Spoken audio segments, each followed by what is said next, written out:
Hello. In this video I want to pick up on some of the stuff I talked about in previous videos to do with knowledge specifically, and I wanted to try to begin to lay out the organisation of knowledge in different imaginary dimensions and within different metaphorical understandings of space, referring to some of the stuff that I cited in previous videos to do with coming out of that Mark Johnson quote about meaning and thought emerging out of our capacity for perception, bodily movement, and object manipulation, with this capacity being a kind of mental space that we structure our thoughts around and confer different knowledge status upon those thoughts according to how we manipulate them within this imaginary space.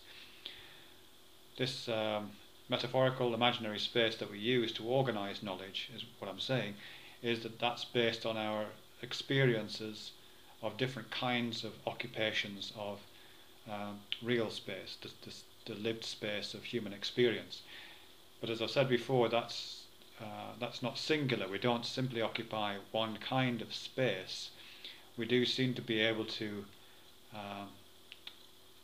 navigate through different kinds of spaces, some of which is very embodied and very personal, and some of which seems to be interpersonal and to take into account either other viewpoints completely, the viewpoints of other individuals, or to take into account our own viewpoint at different periods of time, so we can kind of imagine ourselves flying around and through spaces and constructing multiple viewpoints of space through that imaginary temporal progression. What I want to talk about specifically in this video, and where I'm going with this, is to talk about objectivity and the relationship between objectivity and objects. But before I do that, I want to talk a little bit about subjectivity, because I want to just lay out some basic understandings at this point. What I want to try to argue, which I'll try to put up in print and put on the blog, is that those two understandings of space, and I think they're overlapping understandings, they're not entirely independent. Those two understandings of space at least partially colour our understanding of what objectivity and subjectivity might mean in terms of an understanding of knowledge. As I say, what I really want to talk about in this video is the space that I mentioned in a previous posting, in which space is understood entirely from a egocentric, highly embodied, highly viewpointed position. This is the understanding of space which one has when one is like standing in a field, which I do quite a lot, and look out towards the horizon. And when the objects and the entities and the events which surround you are kind of arrayed and organized according to the logic of that highly viewpointed, highly subjective, highly embodied position. And by embodied, I don't just mean sensorially embodied. I don't just mean this is a kind of visual experience. Visuality is very important. I don't just mean that you have these visual effects in which large objects, which close objects are larger than distant objects. That is extremely salient. But also to do with how different objects, how the values and the engagement one has with different objects in that highly subjective space differ according to the logics of one's own body, really, and the logics of the affordances of that body. So, for example, objects which are distant not only appear to be smaller than objects which are close up, but they're also less salient, usually. It's the objects which are close up which can hurt you, or which can provide nourishment, or which push against you in uncomfortable ways, or which provide opportunities for sexual gratification, or nourishment, or impose threats against you. Objects which are distant are not only smaller, they're less pressing, in the most literal sense. They're less salient, they're less dangerous, they offer less opportunity. One can be more emotionally detached, if you like, from objects which are distant. In the same way that you can't feel them, you have less feelings about them. They don't lie within the orbit of your arms and your hands. They are off towards the horizon. They are peripheral to your experience, you might say.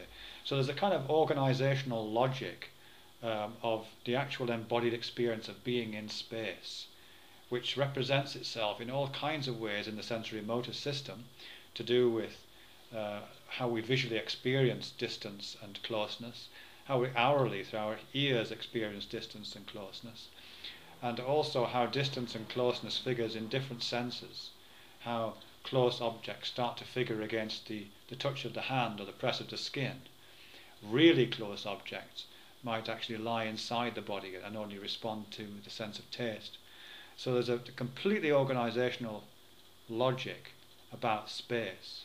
And what I'd like to say is that organizational logic transfers itself as a metaphorical organizational system for a certain way of conferring knowledge upon these objects.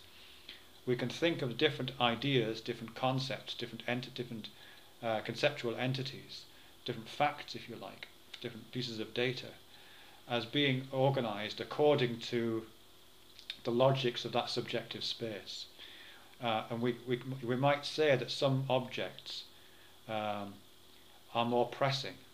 Objects which are closer to us, objects of knowledge which are closer to us, are going to be more salient than objects of knowledge which are distant, which we place at a greater remove. Those items of knowledge which have most personal relevance, for example, relationships with our loved ones, or aspects which kind of get us where we live, which are deeply personal, which touch us in a metaphorical sense as well as a literal sense. Objects of knowledge which are which we might say that we have a certain kind of taste for, are going to be more salient, and they're going to be more relevant than objects which are distant, which lie outside of our feelings, which lie outside of our tastes, which perhaps lie near where the taste of other people might be, but certainly not the taste of ourselves.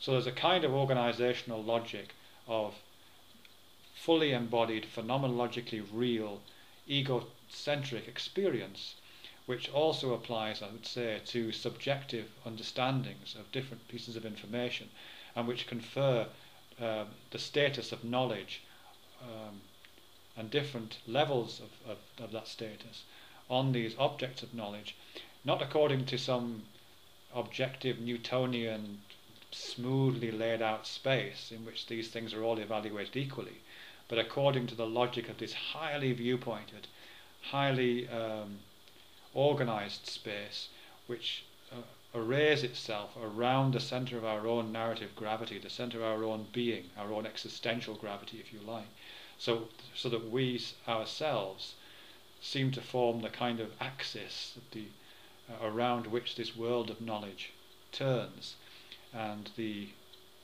according of the status of knowledge on the various ideas which populate that space is according to the logic of that particular physics, that particular space, not the smoothly Newtonian physics of objective space, but the highly egocentric physics of subjective egocentric space.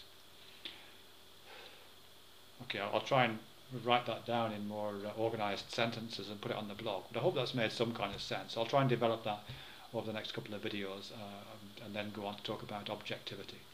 Thanks very much for your patience.